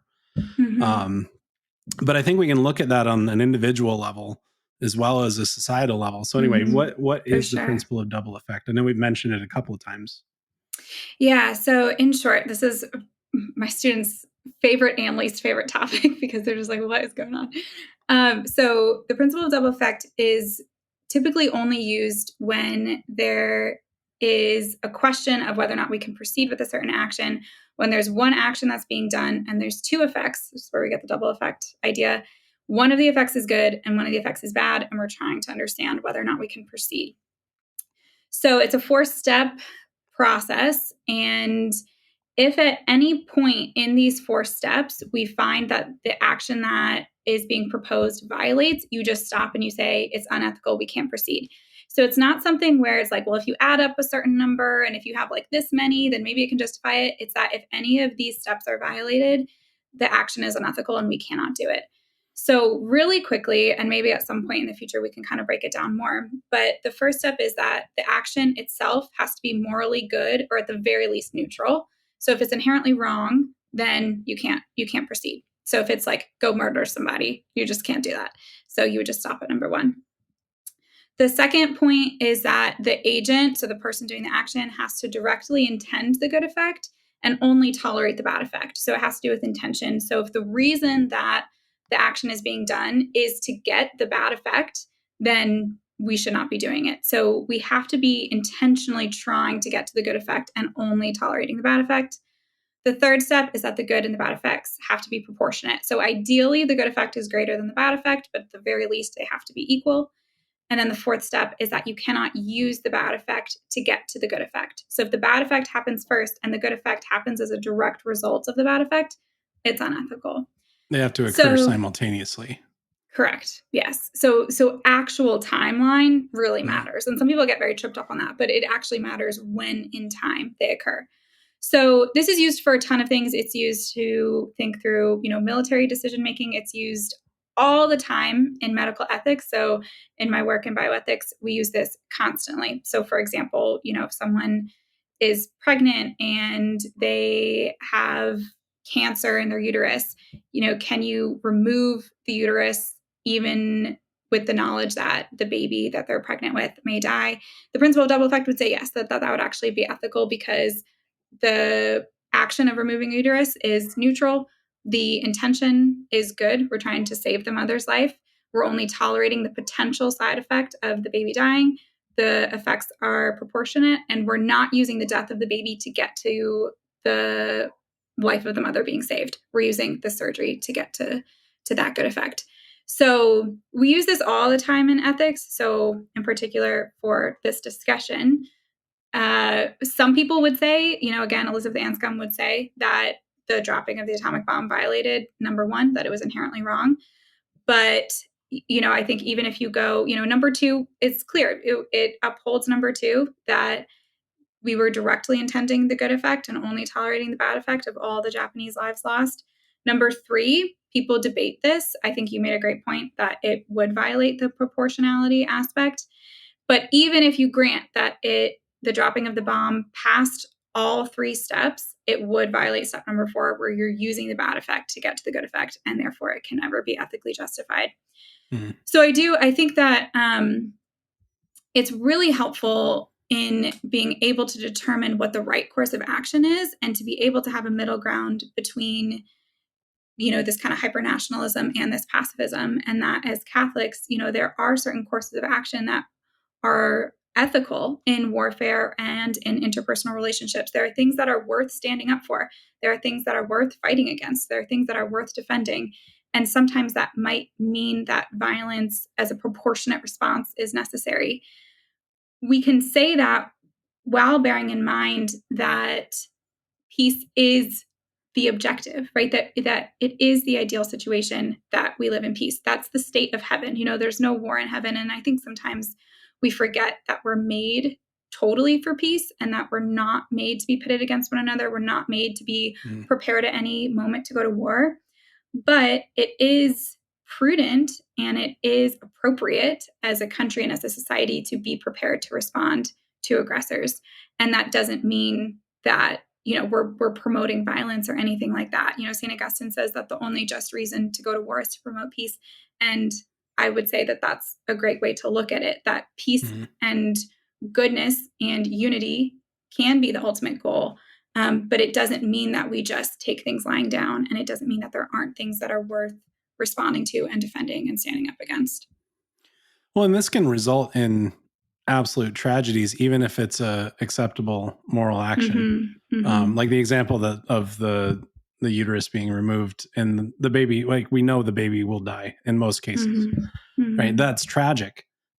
But at the same time, we can understand morally how it is acceptable, while not obviously desirable. Right. Yeah, and we're it's not the same promoting sort of that thing at all. No, and it's the same thing. I use the example of self-defense in a home as an easy example. And I do this with my students, and they intuitively just get it. Because I talk about this when I talk about the bomb is proportionality to an extent, and also double effect, where like I say, okay, somebody breaks into your house in the middle of the night and you want to defend innocent human life. Well, that's the good that you're seeking, right? If you defend yourself, this other person might die. That's the bad effect that you're tolerating. Now, immediately, if you wake up and you say, finally, I've been waiting for this day my whole life. Time to go and kill somebody. Well, okay, that's murder. Yeah. So like you said, we can stop at number one. You're a murderer. Yeah. Don't do that. But normal individuals that aren't psychopathic would say, I want to defend innocent human life. I'm in fear of my life. I'm going to defend myself. Well, I asked them, well, if it's in the middle of the night and it's dark and you don't know what kind of weapon that they have, are you justified in using a baseball bat to defend yourself? And they all go, well, it's probably not the best option, but yeah. I'm like, yeah, okay. What about if you used a pistol? And I just keep going up and I say, well, what about a Mm-hmm. rifle? What about a shotgun? And then I say, well, what about a rocket launcher? And they just immediately go, well, no, that's ridiculous. I'm like, why is it ridiculous? Yeah. And they're like, well, it could go through the window into the neighbor's house and blow them up. Like, yes, exactly. It's disproportionate. Right? It's Mm-hmm. very clearly disproportionate. So I think Yeah. we can kind of intuitively understand some of these Mm-hmm. things without having to go too Right. deep into the weeds. It's like, Mm-hmm. okay, that's clearly not right. Mm-hmm. Now we can explain why, and we just did. Mm-hmm. But Mm-hmm. even someone who's never really looked at ethics can go, okay, yeah, baseball bat, rifle, Mm-hmm. shotgun, rifle, pistol, fine. Mm-hmm. Rocket launcher, no. Flamethrower, Mm-hmm. no. Like, Right. Yeah. just no. Don't do that. Mm-hmm. Yeah. Yeah, and I think one thing that is helpful too in thinking through the principle of double effect and how we use it is, like you said, I think people often have a good intuition about what is right or wrong, and it's just helpful to have words and principles to help them articulate and think through it. So, for Mhm. example, one of the ideas in medicine that the principle of double effect is kind of classically used for is the idea of chemotherapy, right? So you have one action. There's a good effect and a bad effect, right? Chemotherapy makes you really, really sick, but there's a potential good effect of you may cure cancer here. And most people will intuitively understand that's not inherently wrong, but it gives them a way to think through why and to help them process it. But Mhm. just because something is okay via the principle of double effect doesn't mean that you're obligated to do that thing. Mhm. And so your conscience and the decision of your conscience is still vital and very, very important. And so the principle of double effect should really only be used to help in discernment, right? So that if something violates principle of double effect, we should not be doing it. We should not be engaging in that activity. But just because something passes the principle of double effect also doesn't mean you're obligated to then do that action. So this is Mhm. the Saint Gianna example, right? Yeah. That she could have, via the principle of double effect, gotten treatment for her cancer and the baby she was pregnant with may have died. That could have been a justified action. And she still, based on the decision of her conscience, chose not to do that. So just to know that it's not morally binding if an action passes Mhm. it, you don't have to do it. And I think some people get kind of tripped up on that. Yeah, it's not a matter of admitting something, it's a matter of denying it. Mm-hmm. Um, Yeah, exactly. much like a couple of different instances in the Oppenheimer movie. Yeah. Yeah. Anyway, Yeah. Yeah. we're not Yeah. going to get into that. We don't. No spoilers. Although I will say, I was with a bunch of friends at the movie, and I was just thinking the whole time. I'm like, man, this is the first movie where I know all of the spoilers. Like, this is kind of weird. Oh, So it's yeah. like because a Yeah. couple of my friends had no idea what was coming, What is it and they were about? like, Yeah. "What's this about?" I don't even know who Oppenheimer is. Well, it's Oppenheimer. But That's anyway, so wild to walk into it not knowing. but I not only did I know what was coming, but like I've lectured on it, so like I know Mm-hmm. pretty detailed what's happening. Yeah. Like Klaus Fuchs shows up, and I lean over to my friend, and I'm like, "Ugh, Soviet turncoat," and she's like, "Spoiler alert!" I'm like, Yeah. "Oh, She's like, thanks sorry." for I that. mean, it happened like 70 something years ago, but whatever. Yeah, that's on your history teacher at that point. So, Anyway, yeah, it's a good movie. it's so There's a good. couple of sex scenes in it, a little bit of nudity. I've seen Mm-hmm. some people online that are saying you should absolutely not go and see it because it's evil and you shouldn't sin by even viewing these things. So we've already been going for about an hour and a half or so, but I feel like it's worth touching on because I guarantee you, if somebody's listening to us, they're probably thinking, how can they think this is okay, especially if they've read certain things online. So, Mm-hmm. um, what do you think? Yeah, I think, well, I have a lot of thoughts on the idea of, as Catholics, can we consume or engage with content that is explicit in some way, whether it's, nudity, sexuality, whether it's language, whether it's violence, whatever.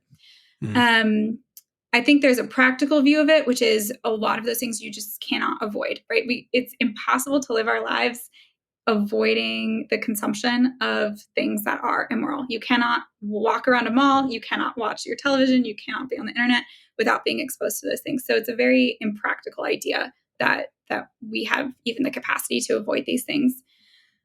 But in regards to the intentional viewing of that, I think that knowing that there's sin in the world and that human beings are fallen and that human beings are extremely complex is not a bad thing. And it's it's okay to consume content that has explicit scenes in it, as long as your reason for consuming that content isn't to engage with that explicit scene, right? If the reason that you're going to see the Oppenheimer movie is for the two sex scenes, then yeah, maybe don't see the movie. But if that's just part of this greater story, that's, I think, emblematic of what it means to be human, right? That like sin and mistakes are part of the greater story of what it means to be human. It's part of the greater story of redemption. And as long as there's clarity of thought and understanding in regards to that, that we're able to say, yeah, that's wrong. We know that that's wrong. We know it's wrong to cheat on your spouse. Then there's a freedom in consuming that content, and we don't need to freak out about it. It kind of reminds me a little bit of when the Screw Tape Letters was being written and C.S. Lewis was kind of running it by Tolkien, and Tolkien was like, don't mess with this. Like you can't write this explicitly about evil. And then C.S. Lewis just ends up dedicating it to him. And because his point was this exists, right? Like we can't hide from this. And it seems almost foolish to pretend that we don't live in a world where evil exists. And so we might as well have a view to it of, yeah, there's redemption and there are also consequences to bad action. And I would definitely say don't bring a 10-year-old to see Oppenheimer, right? That there's just an area of just rated be R prudent. for a reason. Yeah, like For adults. Yeah, adults are capable of handling that, I think. And if you're not, then know yourself, right? Self-knowledge is important. And so, if you're listening to this and you're like, gosh, yeah, I can't, it sounds great, but I don't think I could personally right now in this season of my life, I don't think I could consume that. That's great self-knowledge, right? That's your own conscience acting. And so follow that. But I don't think that avoiding any type of media, whether it's social media, whether it's movies, whether it's books, simply because there's evil in it is a prudent decision. And I also don't think it's a Catholic one. I think the wonderful, beautiful thing about the Catholic Church is that it's nitty gritty, and we're able to take certain examples or views of sin or mistakes and say, thank goodness there's redemption here. And thank goodness, we have a way to understand, yeah, there's consequences to my human action, but there's also mercy and redemption. So that's kind of my take on it. What do you think about it? Yeah, I mean, I think there's some merit to the arguments that it's unnecessary in most cases, almost every case. So there's that. I think that even simulated sexual acts between actors who are sort of exposing this to the world and are not married, and even if they are married, they shouldn't be doing it in front of a camera. Knowing that like the actors by and large are not actually having sex. They might not even be fully nude, like in front of each other. Yeah, they're generally like there's not, ways, yeah. There's camera tricks like this. It seems like in Oppenheimer they are, but at the same time, at least there's some frontal nudity of the woman and these sorts of things. But like, is that in itself evil and to be shunned? Like, obviously, there's modesty, and we should be modest. So, like, I love giving this principle of like, no, this is actually wrong. It shouldn't be in the movie. Like, I don't want it in the movie. It shouldn't be in the movie. It's unnecessary. Does it actually help anything or further the plot? No. Is it sinful for these actors to do that? Yeah, I think so. I mean, they're pretending, but at some point when you take all your clothes off, you're not really pretending anymore. You're actually just standing nude in front of that other actor, the director, the cameraman, and a whole host of other people, which is not modest. It is wrong. I wouldn't want that for anyone. So I think we can acknowledge that, but I think to have a rigorous view where you say, well, because of that, it will cause everyone to watch it to sin. Mm-hmm. I think that does such harm to the intentionality of the adults watching the movie. Mm-hmm. Mm-hmm. Um, because, well, frankly, I think nudity is not intrinsically evil. Hmm. Last I checked, I think It everyone can't enters the be. world pretty darn Yeah. naked. But obviously, like, we live in a fallen world. Lust is a real thing. Um, Jesus says, whoever looks on a woman with lust has already committed adultery with her in his heart. So this is like we're playing with fire in a lot Mm-hmm. of ways, but that's where we need to have self knowledge. And especially people who are dealing with, like, they're in the throes of a pornography issue or something like that. Like, let me be clear, don't watch this movie. Do not go Mm-hmm. to it. Mm-hmm. Don't spend your money on Yeah. it. Don't go and sit in the theater. Don't try to figure out what time it is and go to the bathroom and come back. Just Mm-hmm. don't mess with it because you Yeah. will get burned. Yeah. But for the people who can handle it, like, I can say with 100% honesty that when I watched the movie, I did not look at Florence Pugh's character with lust. First of all, I knew it was coming, Mm-hmm. so I was sort of mentally prepared. And secondly, um, I was so into the movie and the script and the acting that I kind of didn't even really pay it a second attention. I was just kind of thinking, and I know we talked about this before we rolled. It's like I was kind of analyzing the scenes and the dialogue, because Mm-hmm. that's the kind of weird thing about these sex scenes is there's a lot of dialogue in them, which is a Yeah. little uncomfortable. But I think what we talked about before is like, yeah, it's uncomfortable for the actors and for the people watching the movie, and that's kind of the point. You got to Mm-hmm. watch the movie to see that. But again, if you can't handle that, then don't. Yeah. Um, so I think it is something that's people need to make the good prudential decision for themselves to determine whether or not they can handle these sorts of things. And if they can't, don't mess with it. It's not worth being in the know. It's not worth taking part in this pop cultural moment, yada, yada, yada. Like, Mm-hmm. absolutely not worth your soul. Yeah. Yeah. But at the Definitely same not. time, it's kind of like, I don't know if this is accurate or not, but it's kind of like the principle of double effect in a sense, in that we're viewing the good, which is enjoying a good film that's historically accurate, that has a good message to ponder, while Mm-hmm. tolerating the bad effect, which is Mm-hmm. simultaneously because it's happening during the movie, Mm-hmm. and then sort of analyzing it from that perspective. Maybe that's not the principle of double effect exactly, Mm-hmm. but I think I think it there's works. something there. Yeah. Yeah, and I do think that, you made a really good point when we were talking about this earlier that these scenes are not really steamy. Like they're not scenes that you would typically think of as sex scenes in a movie. They're very uncomfortable to watch Mhm. because they're portraying this really deep interior struggle. I'm trying to speak about this without giving anything about the movie away, but this really intense struggle that he's having in his life and his, own wrestling with the overall morality of the decisions that he's making. And so they're not scenes that are designed really, I don't think, to, initiate lust in anyone. They're really meant to portray the fact that he was wrestling with his conscience in multiple areas of his life and Mhm. was really seeking truth. He really was in pretty much every area of his life. He has a line at one point where he says, I'm a free thinker, and he really cared about truth and was trying to find it. And sometimes in that search, we go down paths that are not the best for us. But I do think that those scenes in particular portray that whatever we do with our body really matters to us. And I think that's a good message. That's why JP2 spent the first 5 years of his papacy talking about sexuality, because he was trying to make the point that what we do with our body affects our soul, and we can't escape that reality. We can't escape this union between the two, and that will seep into other areas of our life. That you cannot, go to your work and, just shut that area of your life off. That it will seep into other aspects of your life. And I think that's a good reminder. I think that reminder can obviously be made without, maybe as much of an explicit portrayal, but I do think Yeah. that's, also again, kind of the Catholic interpretation of those things is that there's, the devil doesn't own these things. He's just twisting what's good. And I Mhm. think if we're able to view that and kind of untwist it and say, okay, what's the truth here? Then it can actually be a really edifying experience. Yeah. So I mean, I don't want anyone listening to think that we're defending these sex scenes. Yeah. We're not. We both think that they're completely unnecessary, shouldn't be in there. Yeah. But are they so egregious? Is it such an occasion for sin that you can't watch Oppenheimer?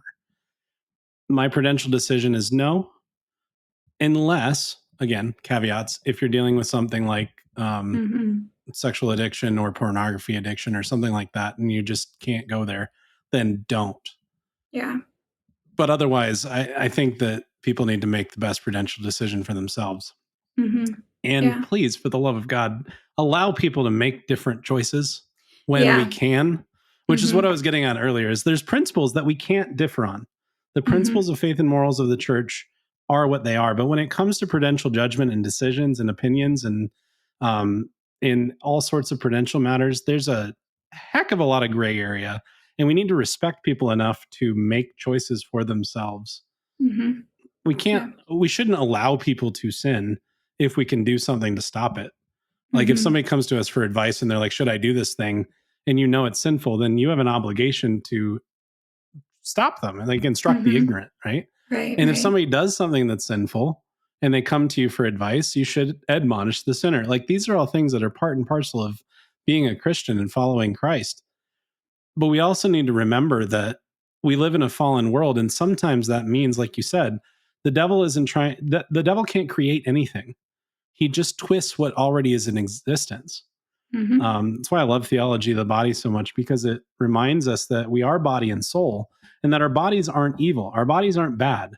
We should be modest because, like, I'm married. My body belongs to my wife and vice versa. That's that. So, and for someone who is not married, like their body belongs to them and no one else.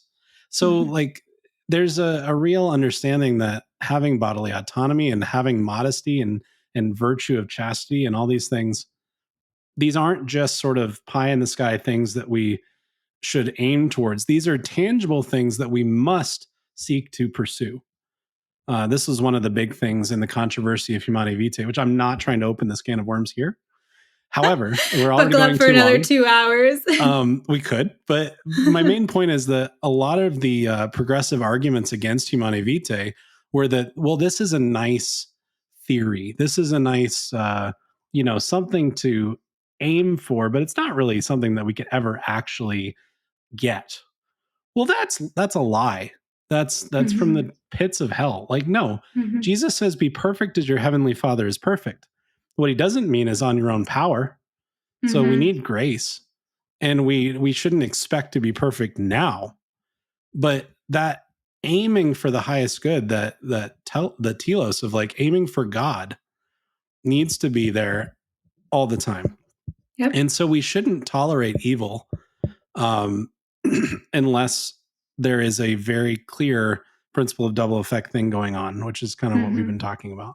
But when there's clear evil, manifest evil, no, we should reject it, and we should say absolutely not, because it's not merely some sort of goal to work towards to be good, to be perfect. Right. Yeah. A man's reach should exceed his grasp, or what's a heaven for? Who said that?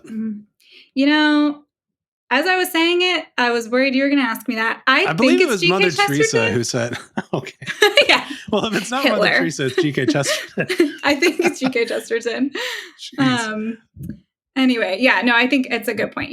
That we have to trust that other people are following their consciences, and their conscience is not mine to make a decision about, right? And so, we have to have trust in each other and not be scrutinizing the decisions of other people or questioning it. And in times where it's important to speak up, we speak up, and we don't hide from that.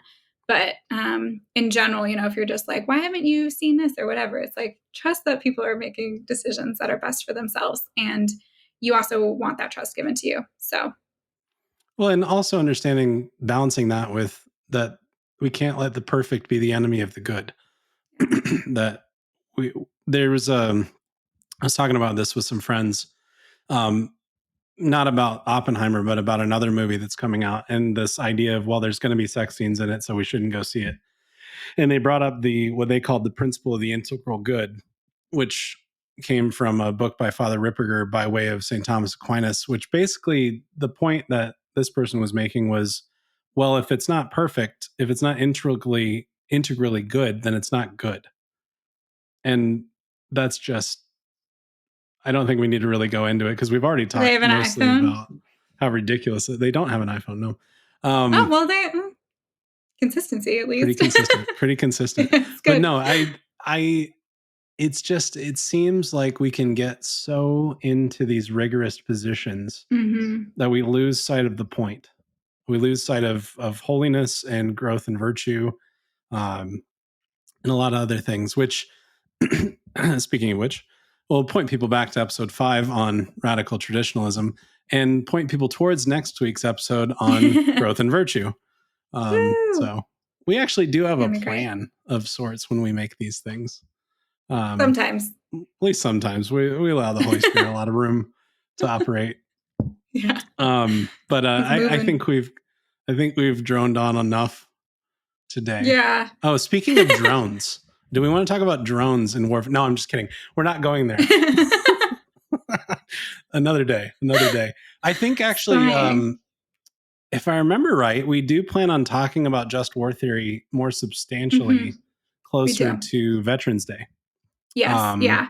And wartime ethics. And we'll talk about that. We'll talk about wartime ethics. We'll talk about drones. We'll talk about all kinds of spicy stuff. So it's going to be have fun special guests on. It's going to be awesome. Yes. So definitely subscribe at gooddistinctions.com. Also on Instagram and YouTube and Facebook. And if you feel like these episodes and everything else that we put out are beneficial to you, if you think this is something that you'd like to support, you can provide financial support to us on Substack at gooddistinctions.com. We're also formulating some ideas about what that would offer you in addition to just being a good human being, helping us out, which we love. Big support of that. But we're kind of formulating that. So be on the lookout. But again, in order to figure out what these things might be, go and subscribe for free at gooddistinctions.com. And we'll be sending out some more stuff in the coming days. Yeah, we appreciate it. Absolutely. Well, thank you, Teresa, for a great conversation on atomic warfare, Oppenheimer, movies, the Catholic view of principles of morality and faith, and prudential judgment. I mean, we covered a lot of ground today. Yeah, we really went all in there. Yeah. This is a great time. So, always more to talk about. I could talk to you for hours. So it's the best. We will cut it short. I'm Will Wright. I'm Teresa Morris, and Good Distinctions are the spice of life. We'll see you next week. Bye.